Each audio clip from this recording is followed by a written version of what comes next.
¿Qué son los hábitos? Un hábito se refiere a una rutina de comportamiento que realizamos repetidamente y tendemos a realizarlas sin pensar mucho en ello. También se puede definir como la forma de pensar, actuar o de sentir de un individuo. Se considera que los hábitos son inconscientes o involuntarios porque la persona usualmente no analiza cómo va a pensar, sentir o actuar cada vez que los va a realizar. Un ejemplo simple y perfecto es cepillarte los dientes. Si se convierte en un hábito, o es algo natural en ti, te cepillarás los dientes sin analizar cada paso. Y cuando olvidas cepillarte los dientes, sentirás que algo falta. Generalmente nuestro cerebro construye hábitos con el propósito de alcanzar un objetivo positivo. Pero algunos hábitos pueden ser perjudiciales para nuestra salud, pueden disminuir nuestra productividad o pueden afectar negativamente otras áreas de nuestra vida. ¿Por qué los hábitos son difíciles de cambiar? La dificultad para cambiar los hábitos radica en que son realizados de manera inconsciente e involuntaria.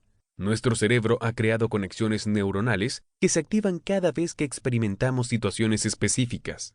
Los patrones de comportamiento se han grabado en nuestro cerebro de modo que podemos actuar sin pensar. Sin embargo, a pesar de esta condición sigue siendo posible modificar, eliminar o adoptar nuevos hábitos. ¿Cuánto tiempo se necesita para desarrollar un hábito? Hay un mito que dice que los hábitos se forman cuando los repites de manera consistente durante 21 días seguidos. Sin embargo, eso no siempre es así. De acuerdo a ciertas investigaciones, el promedio de días que un individuo debería practicar consistentemente el comportamiento antes de que se vuelva automático es de 60 días, dependiendo de la complejidad del comportamiento que se quiere desarrollar. Otras investigaciones revelan que se requieren entre 18 a 250 días. De cualquier manera, e independientemente del tiempo que requiera, el factor más importante para modificar un comportamiento es la consistencia. ¿Cómo saber si un hábito es bueno o malo? Esto es difícil debido al hecho de que los hábitos son inconscientes y son parte de nuestro repertorio conductual. Normalmente no pensamos que son malos.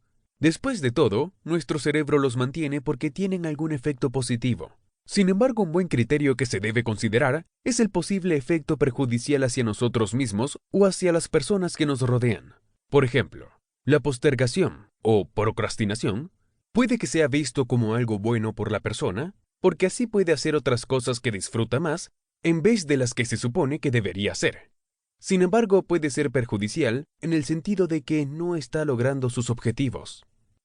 ¿Por qué desarrollar hábitos si no siempre son buenos? Recuerda que los hábitos se ejecutan de manera inconsciente e involuntaria, lo que significa que se requiere muy poca o nada de capacidad cerebral. No necesitas motivación ni fuerza de voluntad para realizarlos. Así que imagina los beneficios que obtendrías si el hábito que desarrollas promueve tu buena salud o incrementa tu productividad. Una vez que aprendas a desarrollar hábitos positivos, serás capaz de superar cualquier dificultad psicológica, física y emocional.